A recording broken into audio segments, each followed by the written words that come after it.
Welcome to the deep dive. You know, so many of us are juggling, demanding lives, constant information. It's a lot. It really is. So today, we want to cut through some of the noise around meditation and mindfulness. Really understand the core benefits, how these practices actually work based on the information we've gathered. Yeah, let's get into it. Okay, so first off, these terms, meditation, mindfulness, they get used almost interchangeably sometimes, right? They absolutely do. And it's probably helpful to clarify. Meditation is really the set of techniques, the exercises we use to train attention. Think of it like mental workouts. Okay, exercises, got it. Whereas mindfulness, that's more about cultivating a certain quality of attention, Mm. paying attention to the present moment on purpose, Yeah. and importantly, without judgment. Ah. And you can develop that through meditation, sure, but also just in, everyday moments. Right, right. So meditation is kind of the how, the practice, and mindfulness is more the what, the state you're aiming for or living in. Exactly. That's a great way to think about it. Okay, so we hear a lot about health benefits.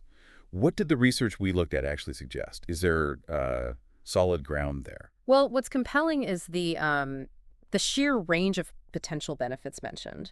The general trend in the information really points towards regular meditation positively influencing, various parts of our physical and mental health. Interesting. Both physical and mental.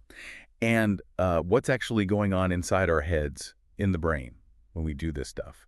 It sometimes feels like you're kind of rewiring things. That's actually a pretty good analogy. The sources we reviewed suggest that meditation could potentially lead to changes, actual changes in brain structure and also how the brain functions over time. Mm. Now, these aren't like instant fixes, obviously. They're more gradual adaptations.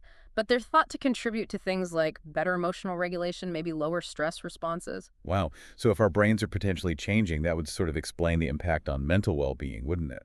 Can mindfulness really be a tool against things like, say, anxiety or depression? Yeah, the information does suggest it can play a supportive role there, helping to reduce symptoms potentially. How does that work, basically? Well, by learning to just observe thoughts and feelings, kind of watch them without immediately judging them or getting carried away, Right. you can create a bit of space. It helps you maybe not get so easily swept up in those negative thought cycles. That sounds incredibly valuable. Mm. I mean, really practical. Okay, so for anyone listening who's thinking, all right, I'm interested, the big question is often time. How much do you actually need to meditate to potentially see benefits? Do you need hours? Well, that's the encouraging part, actually. You probably don't need to dedicate huge chunks of time. Oh, good. Even short but consistent sessions seem like they can potentially yield noticeable benefits. It looks like the regularity, the habit, might be more important than, say, how long one single session is. That's a relief, seriously. Because I think there are definitely some myths floating around about meditation. What kind of common misconceptions should we maybe clear up? Oh, definitely. A big one is the idea that you have to achieve a totally empty mind, like zero thoughts. Yeah, I've heard that. Sounds impossible. It basically is for most people. The practice is much more about noticing when your attention wanders, which it will do, and then just gently, kindly bringing it back. Okay, so not about forcing thoughts out. Not at all. And another myth is that it's purely some kind of spiritual or religious thing. I mean, it can be part of that for some, sure, but it also has very practical, secular uses for just improving focus, managing stress, general well-being. Right. And are there different kinds? Like, are some types better than others for certain things? The sources do mention that various forms exist, yeah, and it's reasonable to think different approaches might be more helpful for specific goals. But, for this discussion, we're really focusing on the overall potential benefits rather than comparing technique A versus technique B. Gotcha. Okay, so someone's convinced they want to try. Any tips on how to actually start building a consistent habit? It can be hard to stick with things. Absolutely. Starting small is probably key. Really achievable goals, maybe just 5 minutes. Plus five. Yeah, maybe. Setting aside a specific time each day can help too, like first thing in the morning or before bed. And crucially, be patient with yourself. A wandering mind is totally normal. It's part of the process, not a sign you're failing. Good reminder. Hmm. Patience.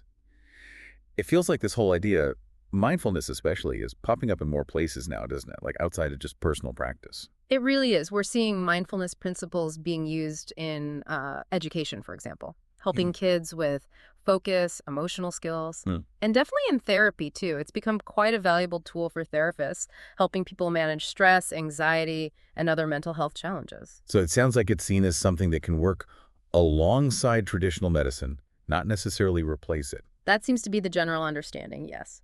The information suggests meditation and mindfulness can be a really helpful complementary approach, something you add to conventional treatments to support overall well-being. Okay, so if we were to kind of wrap this up, Hmm. the research we've looked at really does point towards some significant potential benefits from meditation and mindfulness Yeah. for both body and mind, Mm. potentially. And maybe it's more accessible than people think. Exactly. I think that's the core takeaway. These practices, with research suggesting benefits, offer a whole spectrum of potential positives for your health and well-being. It's not some magic bullet, but a worthwhile tool. Right. So on that note, maybe just a final thought for you listening. What's one tiny, tiny step you could take today? Maybe even just for 60 seconds, just to bring a little more mindful awareness into your day. Uh-huh. Perhaps it's just really noticing one full breath, or maybe truly tasting the next bite of food you eat instead of just gulping it down. Just find one small way to start exploring what this mindfulness thing might offer you personally. Thanks for taking this deep dive with us.